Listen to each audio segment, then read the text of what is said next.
Pálsdóttir is another Icelandic writer. She's been around for a few years here and going stronger and stronger with her novels. How many now? 5 are there? No, I'm currently writing my 5th novel. Yes. But I have 4 published books. Yeah. And I started writing in 2011. Yeah. And my first book was, or 2010. But my first book was published 2012. Yeah. Leikarinn, the actor. Yeah. But that's your background. You came from acting and... Yeah, I have a bit diverse background. Yeah. Because I graduated from the Icelandic Theatre School. Yep. And worked as an actress for about 10 years. And then I did radio programs and all kinds of stuff. But after I had my 3rd child, I went to the university and learned literature. Yeah. And then I got a degree in teaching. Right. So for the next 17 years, I was a teacher. But I did cultural stuff besides. Yes, you were the cultural director for one of the municipalities. Yes. In the Reykjavik area. Yeah. So that's quite a diverse background for a writer. But did you think you would become a writer, or did that sort of gradually dawn on you that? No, it just grew within me because I reckon that as the years went by, I lived a happy life, and good family, good friends, good work. Yeah. But there was something lacking in my life. Okay. And that was the creation part. Right. I didn't get útrás. Find the channel for it. For my need of creating. Right. Yeah. So I started to try to write something down, and but I was so fixed on what I had learned in the university that the few pages I managed to write in a whole week was just terribly boring. So boring, just no life. Because I was so obsessed with the structure and creating literature. Yes, doing the right thing. Yeah. But then I went to a course in creative writing with a wonderful man and an artist, Thorst. Oh yes. Yes, he passed away from us, sadly. And thank you. And he opened up the old me, just by telling me to use the old technique from the theater, right? Improvising, but just improvising with words. And then I left because I taught Icelandic and literature. Then I let go of, always thinking about, did I make a mistake in spelling or something? Right. Just to let it flow, use the flow and improvise. When you share that story, it's a fascinating way of speaking about it. It's I sort of think that a lot of writers start this way and suddenly find that they find themselves in writing. Exactly. Have you heard, when you share that story yourself, have you heard that back, that a lot of people started like you? No, I'm not sure. I'm not sure. It's a very personal thing, but when I let things go and started to leave my imagination alone, not correcting, then everything went on and on, you know. And I could just see things like a movie or just feel things, feel my characters. Came alive? They came alive, exactly. Yeah. Exactly. And so I was working full time, and I used every single moment I had away from work and my family to write. When you found the magic. When I found the magic, yeah, exactly. Yeah. Then I was so lucky to get published right away. Yeah. But and also readers connected instantly. Also. And I'm very grateful for that. What sort of a feeling was that for you? Because it came by surprise. Yeah. You know, I didn't think about writing another book. Yeah. This was just. I didn't think about it. I didn't think at a all about career it. as a No. writer? So you thought it was a one-off, or? Yeah, I didn't think about it. It was just. When the first book was published, just, you know, I was just living the moment. Yeah. But then, you know, it went straight up, and I sold the film rights, and, you know, things started to move faster. Yeah. And I think when you start writing and you really find yourself, you know, in this. Yeah. It becomes an addiction in a way, you know. Yeah. And So is it? So is it a book every year now? No. No. No. I don't think I will ever manage that, because I have this problem. I need to have something to say. I need to have something on my mind. Yeah. And it needs time, you know, to grow. Right. And but since 2012, I've had 4 books. Right. So So it's an organic thing. It has to grow on its own. Yes. Yeah. I try to do my best, but I feel like because I'm writing about people. Yeah. And the society, I need to go out and talk to people. I need to process everything that's going on. Right. To be able to write. Right. So you do a lot of research that way. Yeah. Yeah. Yeah. I take interviews. Yeah. And I go to places. Yeah. And I try to keep up with everything that's happening, you know. And as I get older, I really have to keep up.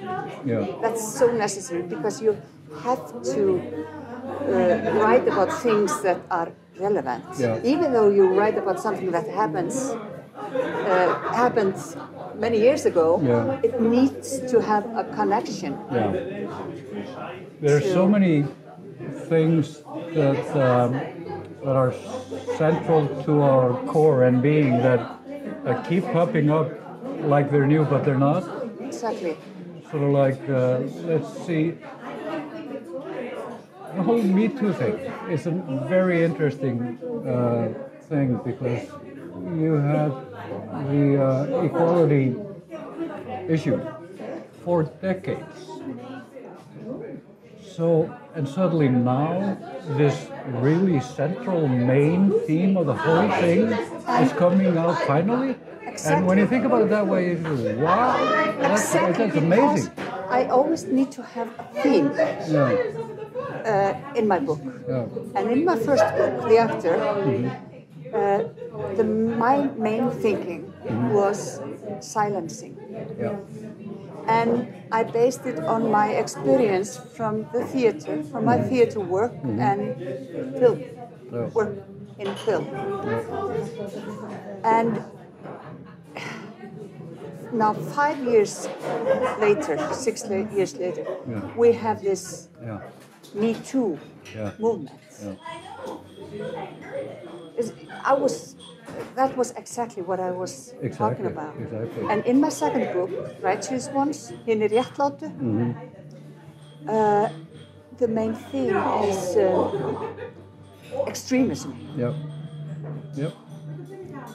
I was not writing about wailing or anything, even though, it touches that. Is extremism. Yeah. And it's growing. Exactly. Yeah. Like you see in politics, and it's amazing. You must have picked it out of the air. Because since the millennium, it's been growing all over. Yeah. You could see the signs. You could see the signs all over, and now it's terrifying. Yeah. It's against everything. It's against sympathy and understanding. Yeah. So big issues, very big issues that you sort of have to sort of take in and process. Yes. Before you sort of yes. Like first, I would just mention my third book, Pure, Fleckless. Yep.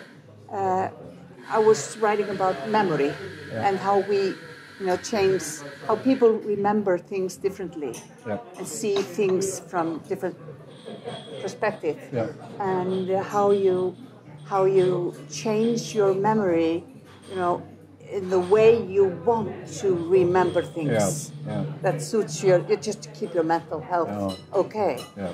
But in my latest book, Refurinn, the Fox, I was talking about it's immigration, and since 2011, we here in Iceland, the immigration number has grown up to about 89%, I think. Yeah, I think it's right. And it's a lot of change in so few years, and we were not prepared for it. Not well enough. And while I was teaching, I had a lot of students who were immigrants, and I got to know them. And I have friends that are immigrants. And for example, there was a woman that from Sri Lanka, and my main character in The Fox is from Sri Lanka. She took care of my father in an elderly home, in a nursing home. And she got fired because of cultural misunderstanding. And because she couldn't read our alphabets. And it was so wrong. And so I started to collect these stories and talk to people that had been living in Iceland for maybe 10 years, 11 years, and completely alone. And that made me think of the hidden people in our folklore. The people who lives in the rocks. Yes. The unseen. So and the myths and folklore of Sri Lanka. So it's a realistic story, but with this twist of. And the huge whole issue underneath. Exactly. And Satya, my main character, her Icelandic is okay, but she has a cliff, or what you call it? Cleft. Yes, cleft. That makes her harder. It makes harder to pronounce Icelandic. Her education in Sri Lanka is okay, but she is not able to. Because she has been working all day, and she does not have time or money to go to Icelandic courses to learn the language. But the main character is my. That goes, to all the books. Is Guðgeir Framsson. Is the police. Man. So sort of like in Do you think of? Do you want to expand into other areas of writing, or do you want to keep on with the crime? The one I'm writing now is definitely a crime story. Yeah. But my latest one, the first script wasn't a crime story. Yeah. It was very symbolic, Yeah. almost an allegory. Yeah. But then I just needed to turn things up, and get this excitement, because that's, I like the excitement, and the driver. To turn things up a bit. Yeah. So, and I think the book is better for that. Yeah. But I don't stuck to this. I'm not stuck for the rest of my life to this crime area. But I love I like this genre. Yeah. I like it very much. Yeah. Yeah. We're speaking together on Storytel, and audiobooks are huge, becoming bigger. Yeah. People somehow in today's modern lives, they seem to be a better and better fit for taking in literature. Mm-hmm. You read your own books? Yeah, I do. Yeah, you enjoy that? I enjoy it a lot. I'm a trained actor, and that helps a lot. Yeah. And it's like reliving the time of creation of each story. Right. It's, I get the old feeling back. Right. It's like reliving. It's like speaking to your child. Yes. And it's great to have people both reading your books and listening to your books. Yeah. It's just a different way of, and I don't think that listening takes away readers. No. No. It's a good thing. Yeah. Yeah, just increases. Right. Do you think there's some sort of a stigma in some areas of the literary world towards audiobooks, or a book should be with pages and in paper? Yeah. I don't know. No. But it's a fascinating. Maybe. Yeah, might be. Yeah. Be careful on that. Yeah. But do you think writers should, not as a principle, but should make an effort to read their own work instead of getting others? Or? If they are good at it. Yeah. If they're not, they should get. you need to have a. Right. Right. There has to be, the quality has to be, Right. Yeah. And if Storytel wouldn't have liked my reading, I would have liked somebody else too. But they did. To read it. Yeah. Right. Okay. So, it's like music. You have to know the instrument. And you have to be capable of using this instrument. Yeah. Your voice. Yeah. Are you hard at work now on your next? Yeah, I'm maybe 30% of the book is clear, and it's almost all in my mind. But there's a lot of creation that just happens while I'm writing. Yeah. And when I was working on my first book, I have to keep the flow going, and then I start to rewrite and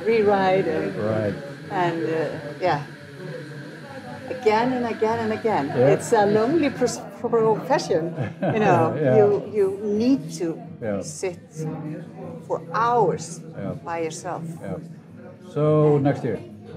Next year, I promise. Sólveig, thanks for stopping by and talking to us. Thank you. It was a pleasure.